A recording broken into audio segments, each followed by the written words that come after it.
Olha que beleza, estou quietinha. É o frio, será? Glória a Deus, queridos. Como vocês passaram a semana de vocês? Ótimo, graças a Deus. Que bom. Também tive uma boa semana, graças a Deus. E antes da gente adentrar na palavra, eu queria lembrar que quarta agora, dia 24, tem Cristo em Casa, na casa da Juliana, a mãe da Thaís, a mãe da Iandra, e nós estaremos lá bendizendo e engrandecendo o nome do Senhor. Eles moram ali, é São Guilherme ali? Sim. Moram ali no bairro do São Guilherme, é pertinho aqui da igreja. Então na quarta-feira, às 20 horas, nós nos reuniremos lá. Então a gente posta, né, no grupo da igreja, normalmente também posto nos meus status o endereço. Estão todos convidados para irmos lá bendizer o nome do Senhor.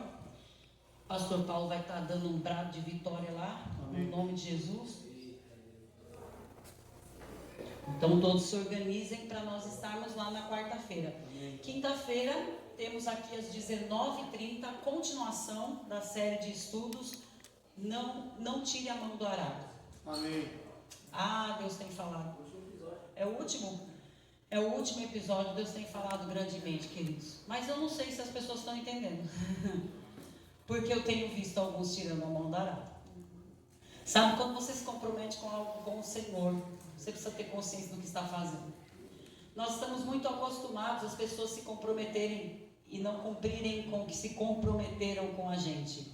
E nós estamos acostumados a nos comprometer e não cumprir aquilo que nos comprometemos com pessoas. Mas quando se trata de Deus, a gente precisa ter seriedade maior, atenção redobrada, porque nós estamos falando com o Todo-Poderoso. E a Bíblia vai dizer que é melhor que você não vote do que você vote e não cumpra. Então, quando você se compromete com algo, para fazer algo para o Senhor, você está fazendo um voto. Você está dizendo assim: pode confiar em mim, Senhor, que eu estou pondo minha mão para fazer isso. Só que no momento em que você retrocede, seja lá o motivo que for, ei, querido, você vai ter uma conta para acertar. Tudo que você se compromete e deixa de fazer, vai te gerar um acerto. Vai te gerar uma conta. Se você for numa loja e pegar roupas, sapatos, seja lá o que for, e não pagar em dia, ou simplesmente não pagar, isso te comprometerá de uma outra maneira. Você pode enroscar teu nome, ou o dia que você resolver acertar, você vai pagar muito mais do que o que pagaria se tivesse sido correto, se tivesse agido certo. Então tudo gera aí um ônus maior, né? Tudo gera juros. E se você não quer que isso aconteça na sua vida espiritual, trate de se arrumar. Trate de se aprumar com Deus. Seu compromisso não é comigo. Seu compromisso nem é necessariamente com essa igreja. Nós podemos ver a falta de compromisso. As pessoas sequer para vir no culto se esforçam. Sequer para estar no estudo se esforçam. E vocês acham que eu estou realmente preocupada com isso? Não, não estou. Porque eu tenho feito o que preciso fazer. Agora, quem não está fazendo o que precisa fazer, vai dar conta disso, queridos. Eu tenho que dar conta do que eu estou colocando à disposição de vocês. Mas vocês têm que dar conta do que estão recebendo ou deixando de receber. A igreja está com as portas abertas, nós estamos fazendo tudo para que você tenha o maior conforto possível, nos preparamos sempre para trazer a melhor palavra para você, da forma mais clara possível, e se você não aproveita isso, a questão é com a gente? Não. A questão é com quem deixa de desfrutar. Amém? Então eu gostaria que você parasse para pensar um pouco sobre essas coisas, porque essa semana eu estive ministrando ali na Santa Casa de Misericórdia do Tietê para os enfermeiros. É a semana da enfermagem e eu fui convidada para ministrar. Eu acho muito engraçado, porque eu sempre falo coisas da Bíblia, não necessariamente, às vezes falando, eu nem falo de religião nunca, mas eu falo da Bíblia, compartilho sempre alguma palavra da Bíblia e eles me consideram uma palestrante motivacional. A Bíblia é motivacional, viu, queridos? As palavras que estão contidas aqui, elas motivam mesmo a gente ter uma vida melhor. E eu acho interessante que todas as vezes que me ligam de lá para fazer esse convite, a fala é sempre a mesma, independente do departamento que convida, porque eu já fui para falar com outros departamentos. Eles dizem assim: a gente pode convidar quantos palestrantes a gente quiser, mas as pessoas sempre pedem que traga você, porque você tem uma coisa diferente. E no final você sempre canta. Então você não pode deixar de cantar. E queridos, eu canto a palavra mesmo, canto louvor, eu não canto nenhuma música secular. Eu canto a palavra de Deus. E eu vejo o que Deus faz ali. São minutos, eu não tenho tempo para falar.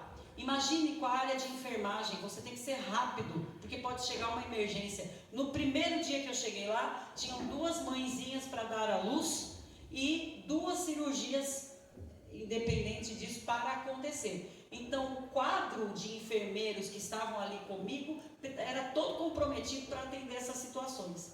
Então, eu precisava ser rápida para eles receberem o que tinha sido determinado ali e voltarem para o trabalho sem prejudicar os seus pacientes.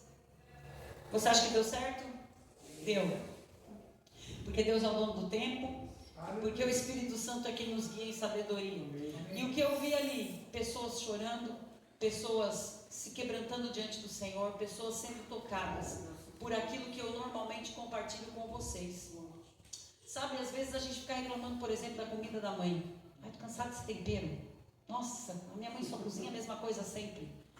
E aí você vai e come às vezes no vizinho e descobre que a da tua mãe é a melhor comida do mundo. Que o tempero da tua mãe é sempre igual. Eu acho que a gente não precisa, já estamos maduros o suficiente para saber que não precisa dar uma voltinha para descobrir que as coisas de Deus são melhores do que as coisas desse mundo. Que ter um tempo na casa do Senhor, sendo exposto à palavra de Deus, é melhor do que um tempo em qualquer outro lugar desse mundo, queridos.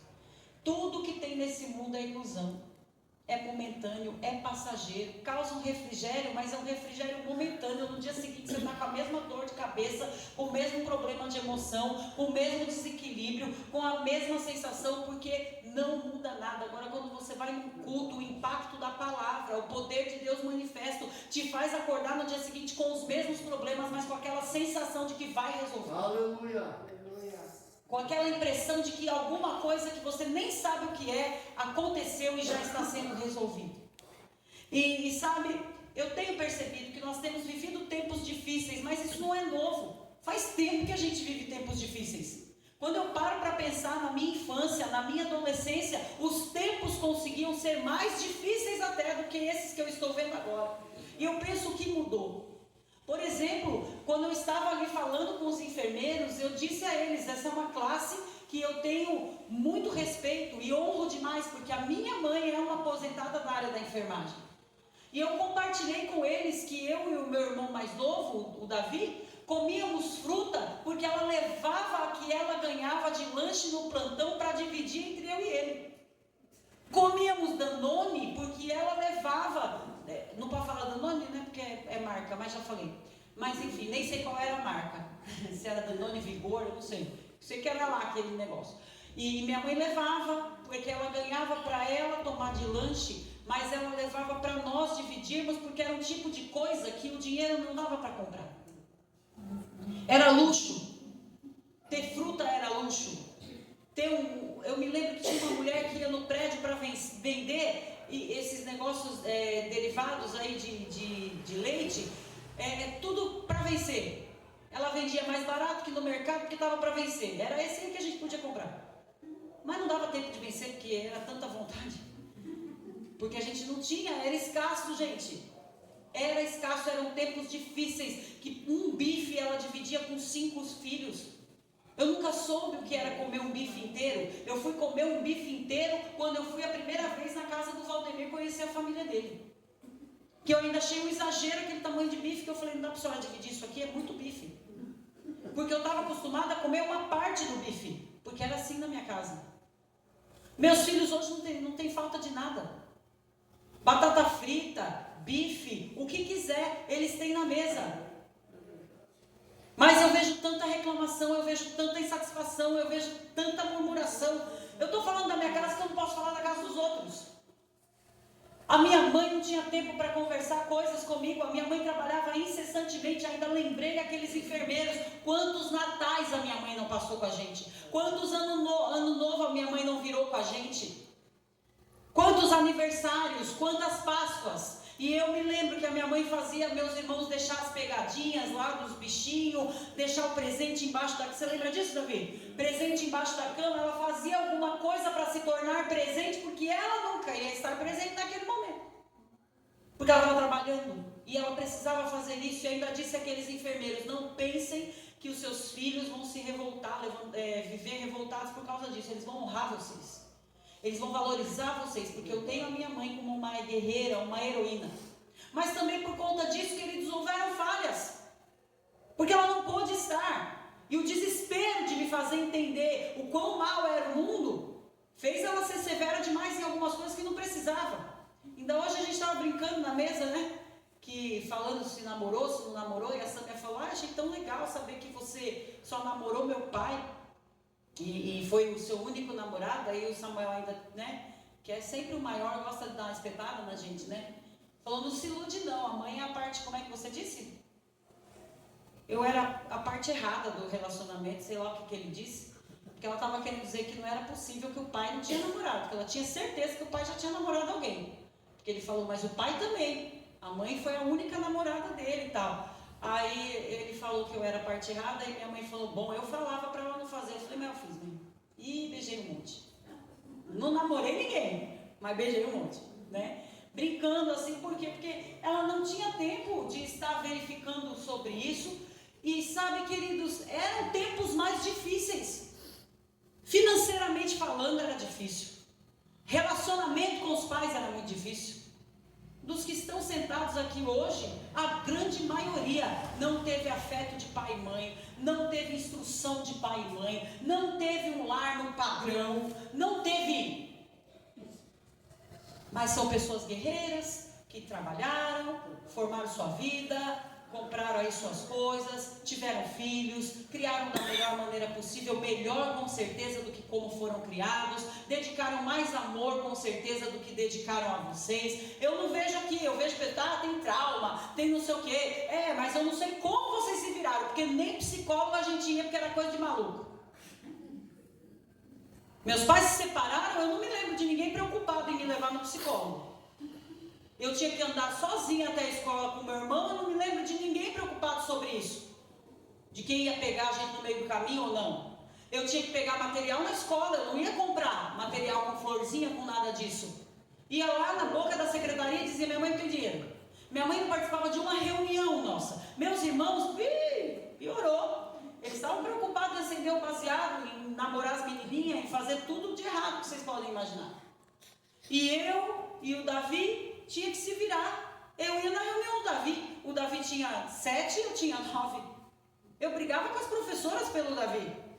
Eu brigava com os amigos dele. Eu brincava de pipa. Eu brincava de carrinho de rolemã. Como era aquele outro do taco? Taco.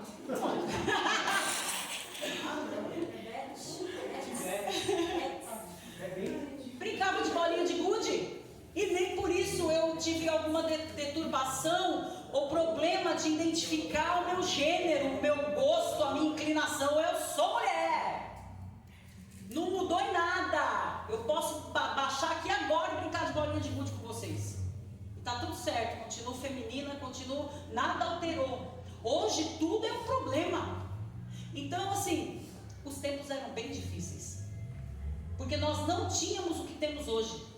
Mas sabe, eu fico vendo as pessoas hoje abrindo mão de propósitos maiores, sabe, de pessoas e de propósitos que realmente são importantes para a vida, que valem a pena por causa da pressão das dificuldades. Mas rapaz do céu, as pessoas estão se rendendo ao cansaço, estão se rendendo às dores das decepções, aos medos que vão se desencadeando, tem retrocedido sem ponderar. Qualquer coisa faz as pessoas retrocederem do caminho do Senhor, da proposta do Evangelho, mas também de seus sonhos. As pessoas retrocedem: apertou demais, já espanou. Um bando de frouxo. Nós estamos numa geração de um bando de frouxos. Não pode apertar nem um pouquinho. Tudo é crime. Tudo é um problema.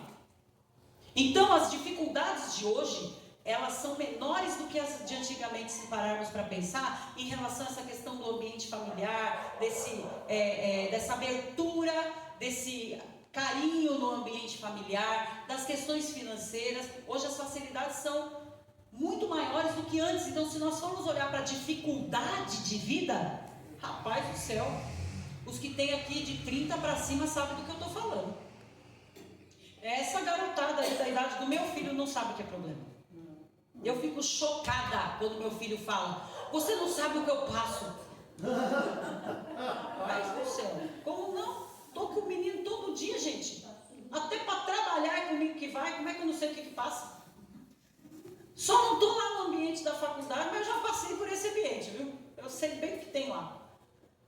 E eu fico olhando, eu falo: mas rapaz, não dá para passar por isso? O que vai ser da sua vida? Vejo a minha filha nervosa por causa do cabelo embaraçado. Olha o cabelo da minha filha, olha o meu. Será que ela sabe o que é problema? Eu acho que a minha filha não sabe o que é ter problema com o cabelo, gente. O cabelo da minha filha é maravilhoso. Até bagunçado é maravilhoso. Então eu olho e falo: mas será que esse pessoal sabe mesmo o que é dificuldade? Sabe, as pessoas vão largando pessoas que outra hora eram muito importantes para a sua vida. Eu vejo os jovens hoje desvalorizando pai e mãe, na boa, assim, sem problema nenhum. Os nossos pais eram bem severos. Né? O pastor Paulo pode falar isso de certificado de mestrado. Ele tem as costas marcadas porque meu pai espancava ele. Tinha que pôr salmoura nas costas do menino. Ele era novo, ele não era um homem. Ele era um menino novo. Que o meu pai espancava a ponto de ter que pôr salmoura. Meu pai não sabia corrigir. Eu só me lembro de uma vez meu pai batendo em mim, graças a Deus, que foi embora. Né? Louvado seja o nome do Senhor. Mas eu só me lembro de uma vez eu pequena e ele batendo em mim. Para vocês terem ideia de quão duro deve ter sido isso. Eu acho que eu tinha um pouco menos que a idade da Kelinha. Eu só tenho flashes de situações. Eram muito severos os pais, eles não sabiam corrigir. Era espancando, rebentando o filho. Ontem eu ouvi 2 pastoras contando de mãe que desfigurou o rosto delas, batendo. Hoje, você vai dar um tapa no filho, levanta a mão para você. Você vai dar um apertão, que minha mãe era na base do apertão. As unhas da minha mãe marcavam o nosso braço. Não se comportasse na igreja para você ver. Eram as 4 unhas assim, ó. Era 4 aqui e uma aqui. Marcava o braço da gente. Beliscão, odeio beliscão. Odeio beliscão. Ela dava aquele beliscão assim para você ficar quieto na igreja. Não via ninguém andando, não via ninguém falando. Era só desse jeito aí que fazia o negócio acontecer. Hoje, eu vou chamar o conselho tutelar. Ela chama que te leva, já fica por lá. É na base da ameaça. Hoje em dia, filho ameaça pai e mãe, rapaz do céu. Tá vendo como as coisas estão mais difíceis? Neste sentido, porque tá faltando respeito, tá faltando consideração. Está faltando conhecer a palavra. Está faltando entender aquilo que se chama posicionamento. Você tem que saber qual é a sua posição e qual a posição do outro. E hoje em dia não. Apertou um pouco, já é todo mundo se... Entendeu? Pastor falou mais bravo, já vamos procurar outra igreja. Esse pastor não tem carinho. Esse pastor não tem amor. Né? Não vamos para outra igreja lá que o pastor é mais amoroso. É assim, até que ele te conheça um pouco melhor, aí a intimidade, gente, é uma beleza. Dá vazão. Então o que eu vejo hoje é as pessoas desistindo, se desestimulando e entrando em crises por causa de coisas que em outra hora nos estimulavam a ser melhor. Nos estimulavam a dizer assim: rapaz, sabe quando minha mãe dizia coisas duras para mim, porque ela estava cansada do trabalho, ela estava cansada de ser pai e mãe, ela estava cansada de estar sobrecarregada para pagar a conta, e chegava no fim do mês a conta não batia, entrava menos dinheiro do que conta tinha para pagar, E muitas vezes faltava paciência. Olha que ela tinha bastante para brincar, para falar, mas tinha vezes que faltava essa paciência. Eu desejava ser melhor, mas nunca para fazer minha mãe passar vergonha ou para ouvir o que eu já ouvi dos meus. Quando eu crescer, não quero nem saber, não quero ver, eu vou ter, eu vou ser, para enfiar na sua cara. Nunca fiz isso para minha mãe. Eu dizia, eu quero ter, mãe, para mudar a sua vida. Eu quero fazer acontecer. Então, eu consegui do jeito que dava, eu não consegui do jeito que eu queria. Mas quando a minha mãe aposentou, quem estava com ela lá no médico era eu. E eu sempre acompanhava ela, e um rapaz me instruiu de como a gente tinha que agir para conseguir a aposentadoria. E a gente fez conforme ele instruiu, e naquele dia ela foi aposentada. Eu não pude fazer muito pela minha mãe, mas o que eu pude fazer, eu fiz. E ainda faço. E se eu tiver ainda, Deus me der condições, eu vou fazer muito mais. Graças a Deus, Deus deu mais condição a ela de me ajudar do que eu a ajudá-la. Mas nunca quis desafiar minha mãe no sentido de vou fazer para esfregar na sua cara. Não vou fazer para honrar pelo que a senhora fez por mim. E como estou dizendo, não foi fácil. Minha mãe, para ela dar um abraço, meu filho, você tem que estar mal mesmo. O negócio tem que estar ruim para o seu lado, que aí ela vem. Entendeu? Mas na via normal dos dias, é tiro, porrada e bomba. Estou falando mentira?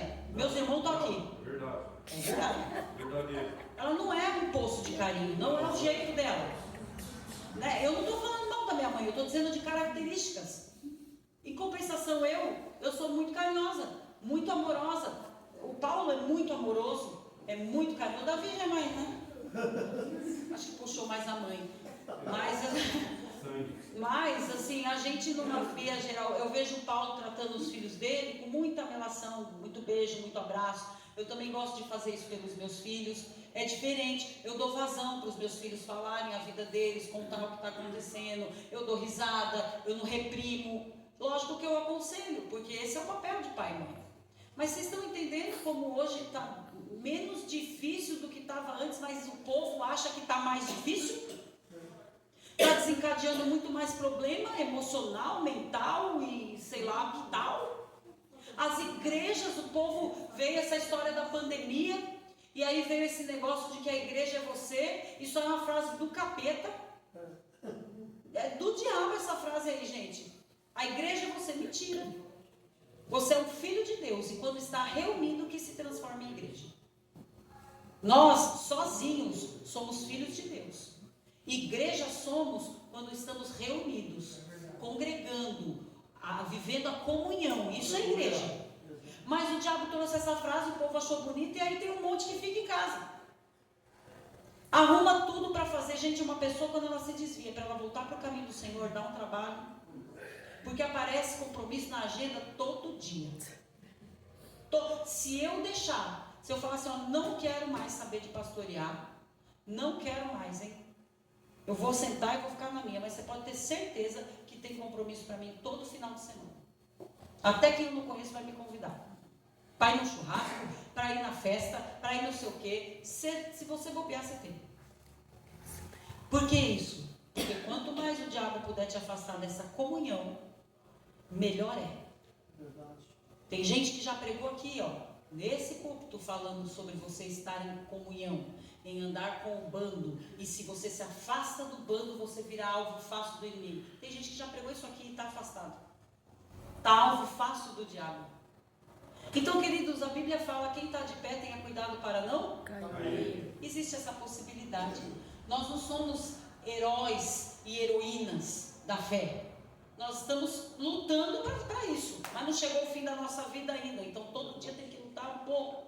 Mas o que nós precisamos é posicionamento, e eu me lembro que há muitos anos atrás eu estava pregando e Deus trouxe essa frase ao meu coração, que o nosso posicionamento é que faz a diferença. A diferença dos tempos passados para os tempos atuais é o posicionamento das pessoas. Como as pessoas estão mais frouxas hoje, o posicionamento é de frouxidão. Antigamente a gente era praticamente convocado a ser forte, convocado a se posicionar, convocado a assumir papel que não era seu. Eu tinha que cuidar do Davi? Eu não tinha que cuidar do Davi, eu não era mãe do Davi. Eu era irmã dele. E eu só tinha 9 anos. Mas a vida impôs isso a nós. E o Davi, durante muito tempo, me via como mãe. Ele me respeitava mais do que a minha mãe. Acho que isso mudou um pouco, porque ele está velho também. Graças a Deus, né? Acho que o olhar mudou um pouco. Mas durante muitos anos da vida do Davi, era assim que funcionava. Minha mãe falava, ele não ouvia. Eu falava, o Davi. Tanto que quando minha mãe mudou para Tietê, o Davi não veio com a minha mãe. Ele ficou morando num apartamento sem nada. Aí minha mãe me ligou e falou, resolve. Eu fui lá e falei, Davi, vai, vamos para minha casa, em nome de Jesus, vem. Não, não vou, vai. Pronto, foi. Aí morou um pouquinho comigo, não aguentou, correu com a mãe, né? Aí veio para Tietê, porque eu sou mãe brava. É verdade. Muito verdade. E se eu não fosse, eu não estava aqui nem para pregar para vocês. Porque se eu não for brava, minha gente, não só meus filhos, mas esse povo todo desse Tietê aqui já tinha me fuzilado, se não fosse a minha braveza. Então, a gente precisa ser forte, se posicionar naquilo que Deus nos convocou, nos habilitou, nos chamou. Porque o mundo vive em dificuldade. Deixa eu te avisar, você não é único. Você não é única a ter dificuldade na vida, a ter uma história triste para contar. Ontem nós passamos o dia junto com um monte de mulheres e quantas histórias tristes nós ouvimos. Quantas mulheres marcadas por situações que você fala, rapaz, nem podia imaginar que essa pessoa passou por isso. Não é Karen, não é mãe. Ouvimos, e olha que não ouvimos todas. Porque se fosse para ouvir todas, a gente estava lá até agora, eu acho. Porque a vida é dura mesmo. Mas há uma proposta de superação para cada dificuldade que se apresenta. E deixa eu te dar uma boa notícia. Você está aqui hoje porque superou seus dias difíceis. Aleluia. Você já superou muita coisa. E por isso está aqui hoje. Louvado seja Deus por isso. Amém. Porque até aqui o Senhor tem ajudado. Amém. E tem mais para frente ainda aí. Glória a Deus. Oh, aleluia. Sabe, eu tenho aprendido que aquilo que me move também é aquilo que me para. Se você deixar que o seu casamento te mova, se acontecer qualquer coisa de errado, vai te parar. Se você deixar que sua profissão, o seu emprego te mova, se der ruim no seu emprego, na sua profissão, isso vai te parar. E eu queria que você refletisse um pouco sobre isso. O que é que tem te movido? O que te move? Porque se for coisas naturais, queridos, eu quero te dizer que você está correndo um sério risco de parar, a qualquer momento. Se o que te move é uma pessoa, se o que te move é uma situação natural, você e eu estamos correndo risco de parar a qualquer momento. Porque as coisas aqui não são eternas. As pessoas, elas têm limite, elas não vão muitas vezes com a gente até o final da história. Como eu disse já no começo, se comprometem, mas não se comprometem por inteiro, com verdade, no que estão se comprometendo. As questões de trabalho, de tudo. Seu patrão hoje te ama, amanhã ele dorme hoje, amanhã ele acorda e não quer olhar na sua cara. É assim que é. É assim que é. Eu ouvi uma história essa semana de uma senhora que falou, eu trabalhava num lugar, me dediquei tantos anos lá, e aí a patroa pediu para mentir, era contra os meus princípios, mas eu até fiz, só que mentira tem perna curta. Ela mentiu, mas alguém passou lá e viu que era mentira. A mulher mandou dizer que não estava. Alguém passou e viu que tinha lá um carro, que era o da mulher. Quer dizer que não resolveu nada dela mentir, a mulher achou que ela não mentiu direito e mandou ela embora. E amava ela. E ela trabalhava lá por anos. Mas não teve a menor consideração, porque não se ligou que ela estava errada, porque mandou a mulher mentir e não teve nem a capacidade de ajudar na mentira e pôr o carro em algum canto que ninguém disse. Como é que você manda dizer que você não está e seu carro está na garagem, filho do céu? Então veja só, que loucura que é. Então, se o emprego movesse aquela mulher, ela estava morta naquele momento. Eu queria perguntar isso para você, refletir nesse momento. Você não precisa me responder, responda-se a si mesmo. O que tem movido você? O que move a sua vida? Qual é a motivação do seu coração para estar aqui? Porque se fosse pessoas a motivação do meu coração, gente do céu, eu já tinha ido lá na imobiliária entregar esse negócio aqui. Eu não sou movida às pessoas. Eu sou movida a um chamado, a um propósito de vida. E vocês? Ao que vocês são movidos? O que te move no seu casamento? O que te move levantar todos os dias e fazer alguma coisa acontecer? Pare para ponderar sobre isso, porque talvez se você estiver sendo movido por pessoas ou por circunstâncias naturais, pode ser que você esteja bem cansado e correndo o risco de morrer a qualquer momento, porque o que te move pode também te parar. E quando eu paro para pensar nisso, é porque essas coisas são combustíveis para nós. Como você faz um carro andar? Colocando combustível. E quando o carro para? Quando falta combustível. Ele vai andar enquanto tem combustível. Faltou combustível, se tiver tudo em ordem com ele, mas faltar combustível, ele para. Assim sou eu e você, pode estar tudo em ordem. Eu estou olhando, vocês estão tudo lindo. Aparentemente está tudo em ordem. Mas se o combustível, o que move vocês, faltar, morreu. Então nós precisamos calibrar nossas expectativas. Abra sua Bíblia, por favor, em Salmos 27.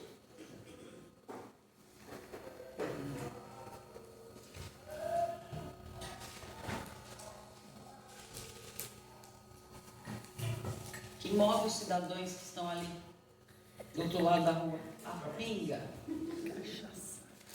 Falta pinga para eles, não sei ver o que vai acontecer. Corre atrás de outro bar. Salmos 27 vai dizer assim: o Senhor é a minha luz e a minha salvação. De quem terei temor? O Senhor é o meu forte refúgio. De quem terei medo? Quando os homens maus avançarem contra mim para destruir-me, eles, meus inimigos e meus adversários, é que tropeçarão e cairão. Ainda que um exército se acampe contra mim, meu coração não temerá. Ainda que se declare guerra contra mim, mesmo assim estarei confiante. E queridos, olha que declaração. Isso aqui é um posicionamento. Está vendo aqui? O salmista está manifestando em suas palavras um posicionamento. Ele está declarando uma decisão. Ele está dizendo, mesmo que tudo esteja contrário ao que eu gostaria, mesmo que tudo esteja vindo para me afetar, ele diz duas vezes, ainda que, mesmo assim. O que ele decidiu para a vida dele? Eu não vou temer e eu vou permanecer confiante no Senhor. A confiança do salmista não está na situação. A confiança do salmista não está na força do braço dele. A confiança do salmista não está na habilidade dele, mas está no Senhor. O dia que sua confiança for em você, o dia que a sua confiança for nas suas habilidades, eu preciso te avisar, você está correndo risco. Porque pode acontecer coisas que te parem. Eu tenho um primo que era perfeito, nasceu perfeito, tinha um corpo perfeito, atleta. Porém, um dia comum, ele sai para trabalhar atrasado. E ele resolve correr, porque ele confiou na habilidade dele. Ele confiou naquilo que ele sabia fazer. E ele pôs o carro na estrada e correu. E ele ficou tetraplégico num acidente. Mas sabe, queridos, ele teve que descobrir o que movia a vida dele.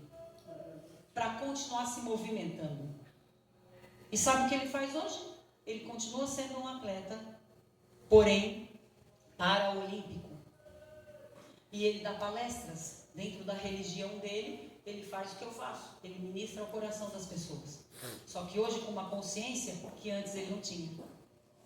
Ele teve que descobrir.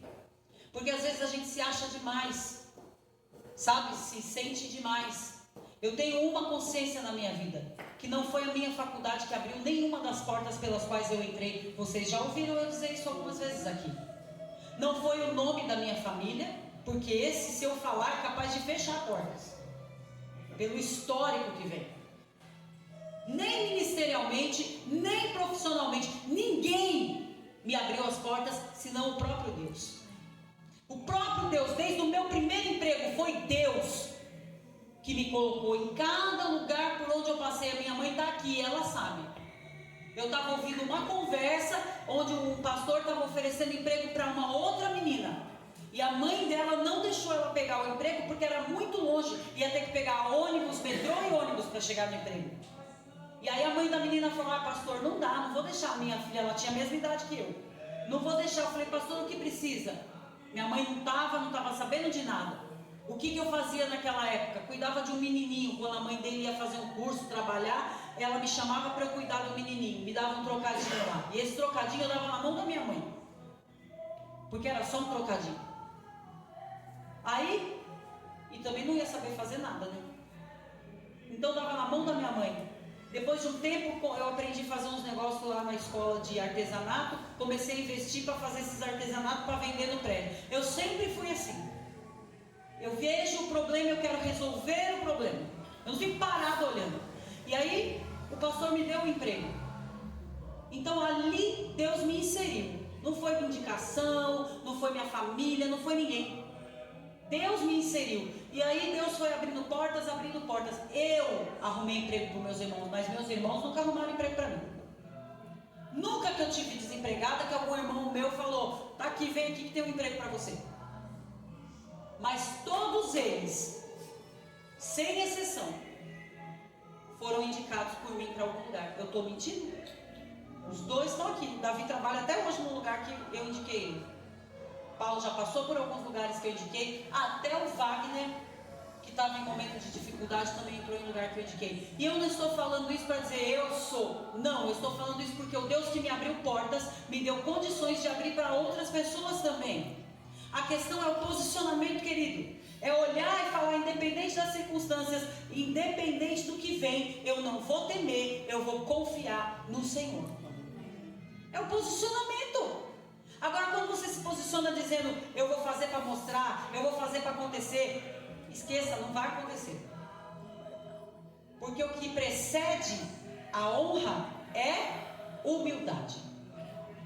Se não tiver humildade, meu filho, não chega a lugar nenhum. Tem uma frase que eu quero falar para vocês aqui, para ficar gravada. Se você quiser, você anota aí que é boa. Não é minha, é uma frase já dita, escrita, mas vale a pena refletir. Tempos difíceis geram homens fortes. Tempos fortes, homens fortes geram tempos fáceis. Olha lá, tempos difíceis geram homens fortes. Não dá para ser frouxo num tempo difícil. E homens fortes geram tempos fáceis. Porque homem forte facilita a coisa. Tempos fáceis geram homens fracos. E homens fracos geram tempo difícil. Pegou? Entendeu? Então o arroxo tem que acontecer para expressar quem você é. Porque se você for fraco, se você for frouxo no dia mau, se você te mostra fraco, você é derrotado. Então nós precisamos entender, a Bíblia diz isso. Se no dia mau você te mostra fraco, você está destruído, você está derrotado. Então é no dia difícil que você tem que se levantar e falar: peraí, eu tenho um Deus maior do que essa situação. Mas sabe qual que é o problema? A gente quer orar para Deus para falar o tamanho do problema. E na verdade a gente tem que dizer para a nossa alma o tamanho do nosso Deus. Deus já sabe o tamanho do problema. Quem precisa se colocar no lugar é a nossa alma. Ei, alma, Deus é maior do que esse problema que nós estamos enfrentando. Você espera em Deus, confia em Deus, se fortalece em Deus, porque esse quadro aí é passageiro. Essa situação vai passar. Ô gente, não tem uma dor que vai durar uma vida inteira. Alguma hora, algum dia cessa. Eu chorei por meses. Eu não quero chorar mais. Eu estou trabalhando para engolir o choro. Mas todo dia eu tenho motivo para chorar. Mas eu não vou dar mais esse gosto para o diabo e nem para ninguém. Por quê? Porque eu tenho um Deus muito grande e muito poderoso e que tem aberto portas muito grandes para mim. Eu não tenho que ficar reclamando. E você também. Você já chegou em lugares que você talvez pelo seu conhecimento, pelo seu diploma, você não teria chegado. Mas Deus te colocou. Então precisa entender que a cada nível de guerra você usufrui de um nível de autoridade. Porque você tem que desenvolver. Quando seu filho é pequeno, você usa a autoridade do chinelo, que é para entender. Mas quando cresce, fica do tamanho do meu, você olha bem no olho assim. E aí vai ter que enxergar. Pode estar do tamanho do tio dele, da idade do tio dele. Vai ter que olhar no meu olho e enxergar. A mãe aqui sou eu, camarada. Você pode estar casado com o filho, a mãe continua sendo eu. Então, quanto maior a guerra, maior o nível de autoridade que você vai desenvolver.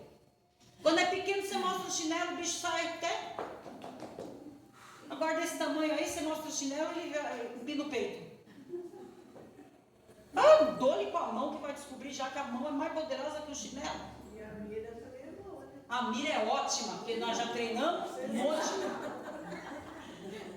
Já treinamos um monte e vai, né? Não querei. Olha lá, não quer outra, né? Sabe, queridos, a gente tem que aprender que a vida é quase como um game. Você vai passando de nível. Entendeu? Acabou uma situação, vai vir outra. E deixa eu te dizer, vai vir estralando. Num nível maior. Por quê? Porque você tem que desenvolver mais autoridade.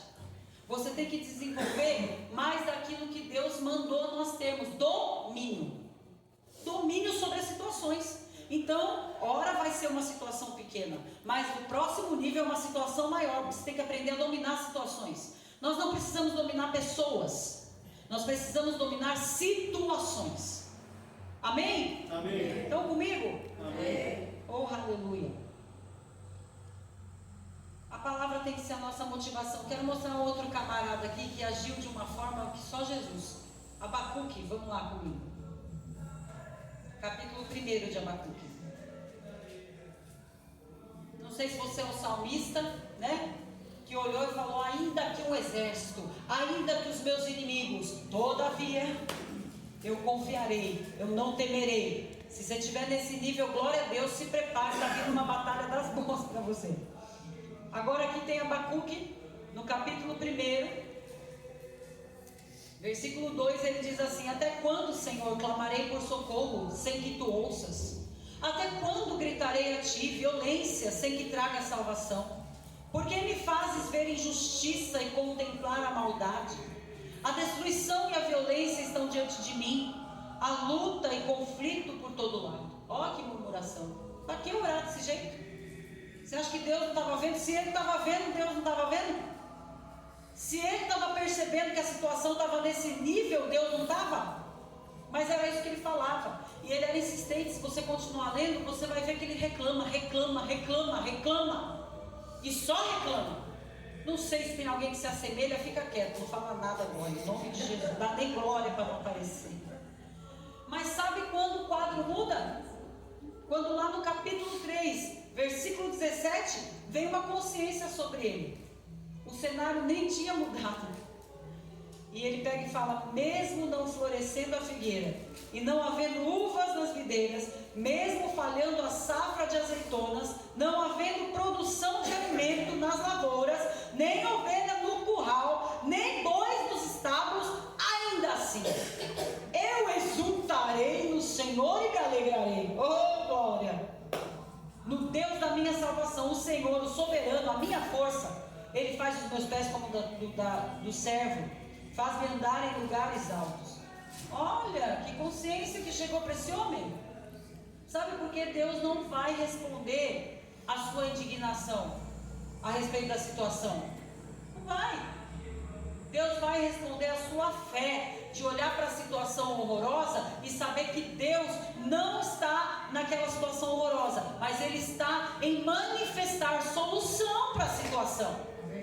Então, por isso, você não precisa ficar apresentando o quadro horrível que ele também já viu. Mas você precisa expressar o quanto você confia que esse quadro ele tem poder para mudar.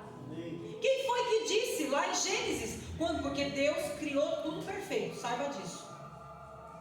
Mas você vai ver, quer ver? Vai comigo lá, Gênesis primeiro. Meu Deus, que sonoplastia terrível para pegar. Tá bom, isso aí não, vamos trocar lá, gente. Para colaborar com o culto, né? Olha que sofrência, que dó. Diz assim, ó, capítulo 1, versículo 1 de Gênesis. No princípio Deus criou os céus e a terra. Ponto. Aí veio 2. Era a terra sem forma e vazia. Trevas cobriam a face do abismo. E o Espírito de Deus se movia sobre a face das águas. Deixa eu falar. Entre esse versículo 1 e o versículo 2 existe um tempo. Porque Deus é perfeito e Ele não criou nada sem forma, nada vazio. Ele criou céu e terra. Está vendo aqui? Já existia céu, já existia terra, já existia forma. Tá bom? Se tinha céu e tinha terra, já tinha formato. Você consegue entender isso? Já estava com coisas formadas. Mas aí teve lá a rebelião, o Lúcifer lá, que caiu com a terça parte e puf, explodiu tudo que Deus tinha feito. E aí, no 2, está dizendo que a terra estava sem forma e vazia. Trevas cobriam. Você acha que Deus vai fazer um negócio de treva? Ele é luz. Nele não há sombra de variação. Tudo que provém dele é de luz. Então não tinha a ver com ele essa história de treva, cobrindo a face da terra. Isso veio por causa do inimigo que caiu aqui. E treva veio mesmo, porque estava cheio de treva. Mas mesmo assim, o Espírito de Deus se movia. Eu não sei o que você está passando, eu não sei o que você está vivendo, se a situação é sem forma, se a situação é vazia, se a situação é de treva, se a situação é de aperto. O Espírito de Deus continua se movendo. E se o Espírito de Deus continua se movendo, o quadro vai mudar, a situação vai se transformar, porque o Espírito de Deus continua se movendo. Agora a minha pergunta é: como você está se movendo? Pelo que você está se movendo? O que está motivando você a acordar todos os dias e olhar para o cenário triste, caótico? O que está te movendo, querido? Se for só esse cenário triste, caótico, você vai morrer. Você precisa olhar e perceber: o Espírito de Deus está se movendo. O Espírito de Deus está se movendo. Eu não posso estar lá, eu não posso pôr a mão, eu não posso fazer nada, mas o Espírito de Deus está se movendo. Oh, aleluia. 2 Crônicas, eu vou terminar aqui, capítulo 20.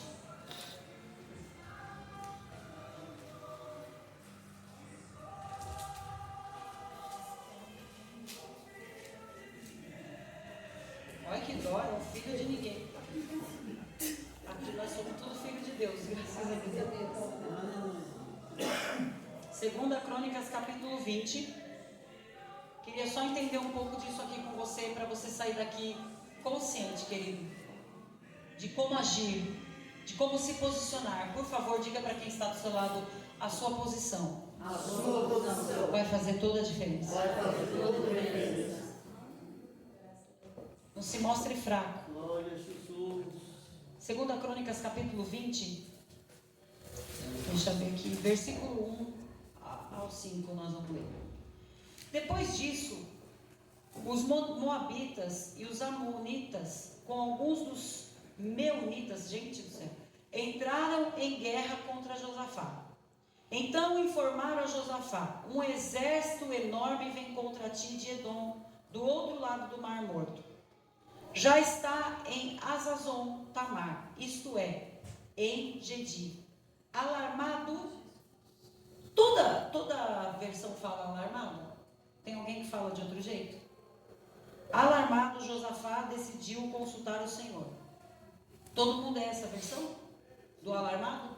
Teve medo. Teve medo, essa versão que eu queria. Teve medo Josafá e decidiu consultar o Senhor.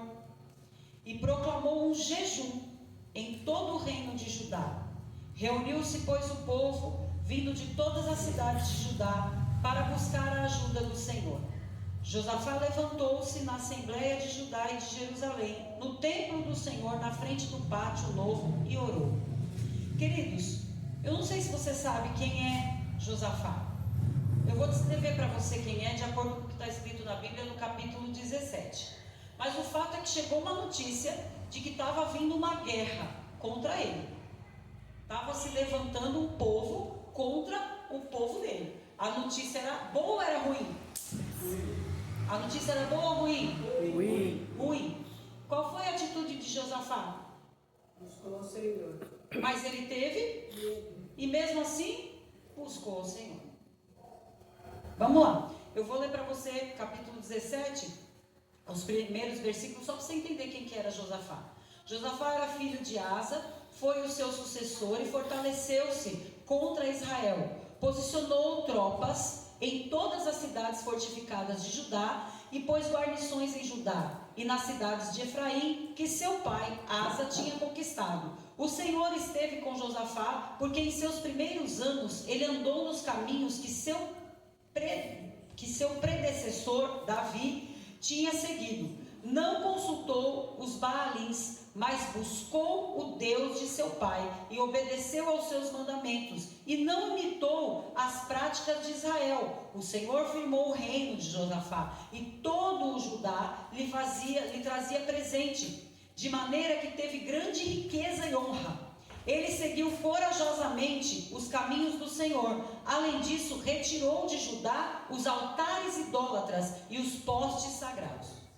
Quem era Josafá? Um servo do Deus vivo, que ocupava uma posição de reinado, que tinha condições financeiras, e que quando recebeu essa notícia de guerra se levantando, ele poderia simples e unicamente, porque teve medo, acionar o exército dele e falar: se posiciona que está vindo um exército atacar a gente. Sim ou não? Sim. Ele tinha condições para isso ou não? Sim. Tinha habilidade, tinha tudo para isso. Mas qual foi o posicionamento dele? Qual foi a posição que Josafá tomou? Convocou todo mundo para um jejum e chamou todo mundo para orar. E vamos buscar orientação do Senhor. Sabe qual é o problema? Muitas vezes, quando a gente recebe notícias atemorizantes, a gente se desespera e enfia os pés pelas mãos. O aluguel está vencendo, o dinheiro não chega, a outra conta vai vencer e o medo se estabelece. O que eu faço? Começo a ficar que nem doida querendo pedir empréstimo para todo lugar.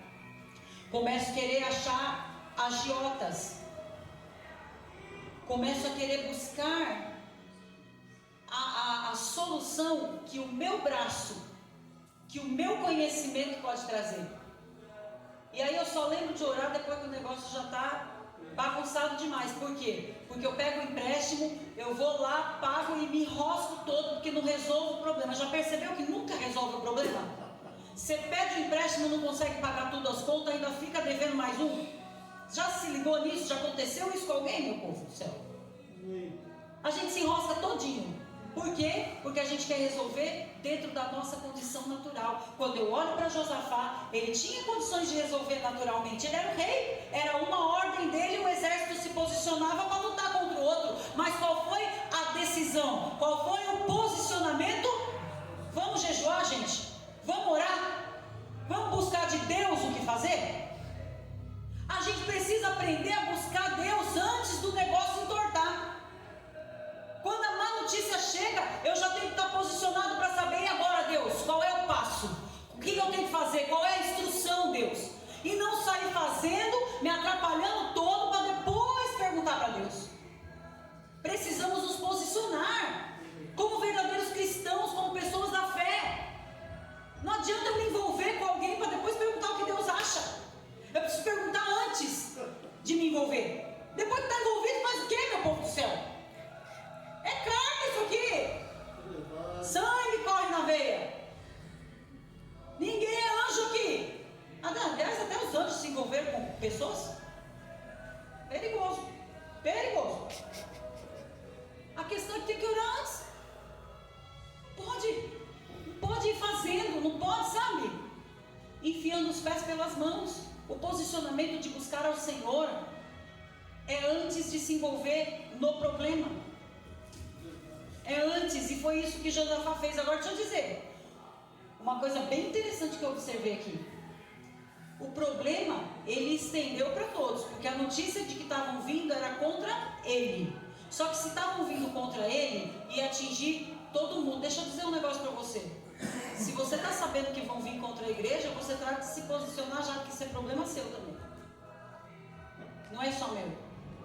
Eu faço parte, como você faz parte. Então Josafá chamou todo mundo, ele falou, é todo mundo jejuando, é todo mundo orando, é todo mundo buscando.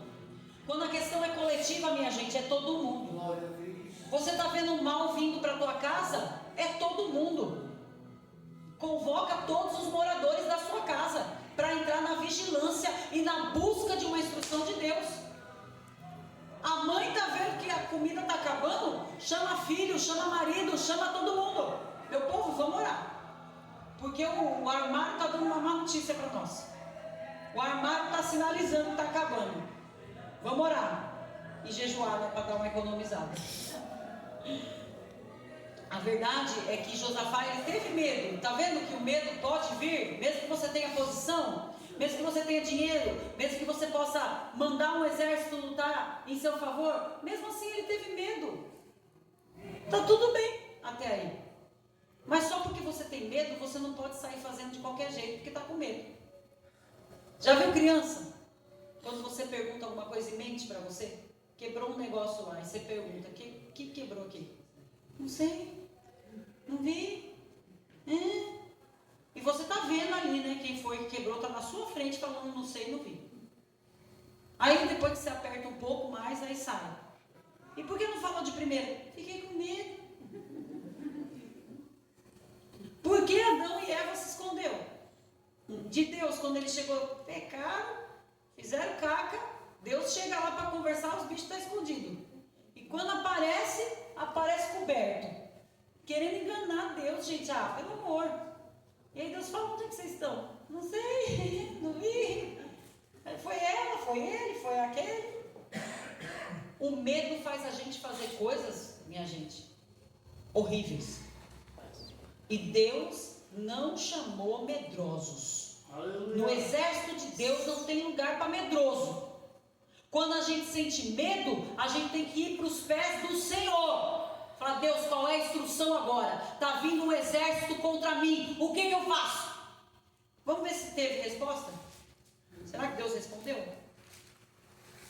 Versículo 5 diz, Josafá levantou-se na assembleia de Judá e Jerusalém, no templo do Senhor, na frente do pátio, e orou. Aí ele faz toda uma oração. Em versículo 13 diz assim, todos os homens de Judá, com suas mulheres e seus filhos, até os de colo, não escapou ninguém. Todo mundo estava envolvido com o problema. Vai escapar ninguém. Vocês estão tudo envolvidos, até os que fugiram estão envolvidos com o problema. Pode estar lá em Nínive, esses bandos de frouxo que fugiram. Vão ter que acertar a conta com Deus. Por quê? Fugiram. E se você sai fugido de uma situação em que você era responsável por defender, você vai pagar por isso. Eu vou pagar por isso. Frouxo não tem lugar no exército de Deus.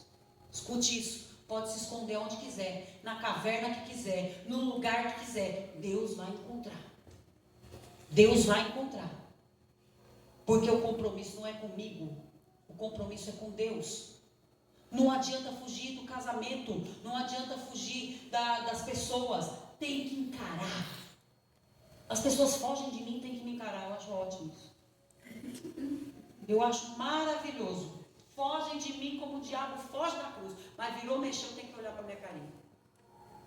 E o pior, que eu nunca estou na linha do fundo. Eu estou sempre na linha de frente. Que é para deixar, né? Mas aquele que cuida da minha vida, aquele que cuida da sua vida, não dorme. Amém. Então nós temos só que estar posicionados. É só bem posicionados, fazendo o que Deus orientou. executando a instrução dada por Deus. Agora, se não orou antes, aí lascou. Se não buscou a orientação de Deus e foi agindo, aí, meu amigo, não tem resposta. Mas aqui no caso de Josafá teve. Todo mundo, homem, mulher, criança de colo. Versículo 14, eles todos estavam diante do Senhor. Ninguém escapa. Mesmo criança, ponha diante do Senhor. Se o problema é na casa, é a casa toda orando. Se o problema é na igreja, é a igreja toda orando. Vocês sabiam que as nossas crianças oram pela nossa igreja? E que eles oraram para encher o cultinho deles no domingo seguinte estava cheio? Aqui ninguém escapa. Todo mundo tem que buscar o Senhor. Versículo 14. Então o Espírito do Senhor veio sobre Jaziel, filho de Zacarias, neto de Benaia, bisneto de Jeiel e trineto de Matanias, santo Deus, levita e descendente de Asaf, no meio da assembleia. E ele disse, olha o que ele disse quando o povo orou, buscou o Senhor, se consagrou, se dedicou. Escutem todos os que vivem em Judá e Jerusalém, o rei Josafá. Assim diz o Senhor, não tenham medo, nem fiquem desanimados por causa desse exército enorme, pois a batalha não é de vocês, mas de Deus. Oh, aleluia. Glória a Deus. Versículo 17. Vocês não precisarão lutar nessa batalha. Tomem suas posições, permaneçam firmes e vejam o livramento que o Senhor lhes dará. Ó Judá, ó Jerusalém, não tenham medo e nem desanimem. Oh, aleluia. Sai para enfrentar amanhã, mas hoje descansa. Não tem além. Versículo 18. Josafá prostrou-se com o rosto em terra, e todo o povo de Judá e de Jerusalém prostrou-se em adoração perante o Senhor. A guerra já tinha acontecido aqui? A batalha já tinha sido enfrentada? Não, veio uma palavra.